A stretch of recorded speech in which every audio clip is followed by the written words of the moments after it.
weiß ich, dass das Wort Kinderfest im wahrsten Sinn auch den Namen verdient. Und sie sind halt auch ein sehr großer Anteil, aber ein sehr großer junger Anteil von Gaggenauerinnen und Gaggenauer. Ich weiß, dass der Türkisch-Schulelternverein einiges sehr viel leistet. Ich möchte auch den Herrn Kurz nochmal begrüßen und auch allen seinen Vorstandsmitgliedern und Helferinnen und Helfern bedanken. Einmal für das wunderbare Essen, was ich heute genießen durfte, und zweitens auch, was ich auch nachher noch zum Teil mitbekomme, ist auch die Unterhaltung, die Auftritte ihrer Schülerinnen und Schüler. Was vielen, auch mir, gar nicht bewusst ist, ich habe es jetzt gerade mitbekommen von einem jungen Mann, der jetzt auch sein Diplom hat, dass sie ja eigentlich zwei Ausbildungen machen. Einmal hier in Deutschland ihre Schulausbildung, die ganz wichtig ist, weil sie hier eine große Zukunft haben, sagt es jedes Mal. Und ich war gerade vor einer Woche mit dem Daimler Ausbildung, also mit einem Ausbildungsleiter vom Daimler, vom ganzen Werk Wörth, Rastatt und Gaggenau. Also mehr oder weniger der größte Arbeitsgeber hier in Baden.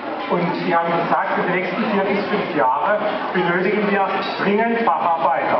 Also eine große Chance, auch hier die jungen Menschen Arbeitsplätze.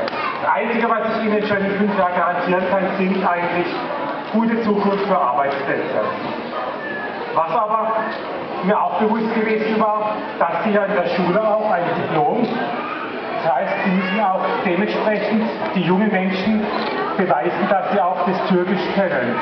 Und ich gebe zu, ich bin nicht sehr sprachbegabt, also für mich wäre das äußerst schwierig. Und so denke ich, ganz tolle Leistung für euch jungen Buben und Mädchen, was ihr da leistet, und bleibt fleißig, dass ihr einmal natürlich gute Noten habt hier auf unserer Schule, aber wichtig natürlich auch, dass ihr ein gutes Diplom habt bei eurer Schule, damit ihr auch euer Türkisch nicht verlernt.